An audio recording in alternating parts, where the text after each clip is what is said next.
группийнхаа хамт ажиллаж исэн одоо ажиллаж байгаа одоо энэ түшиг тулгуур болсон сайхан сэтгэлтэй хиймэрлэг одоо хамт олондоо биднийг дэмжиж одоо бидэнтэй хамтарч ажилласан бидэнд итгэдэг, биднэр үйлчлүүлдэг, бидэнтэй байнга хамтарч ажилладаг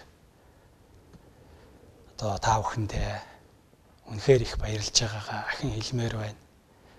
Тэгээд одоо бидний ойр дотны манай группийн хамт олон тэдгээрийн одоо гэр бүлийнхэнд олон жил одоо өрийн үрд сайхан амьдраасаа аз хямртай байгаасаа буян ишгэн өшөө их харивжаасаа гэж л хүсээ өрөөмөр байна. Баярлалаа.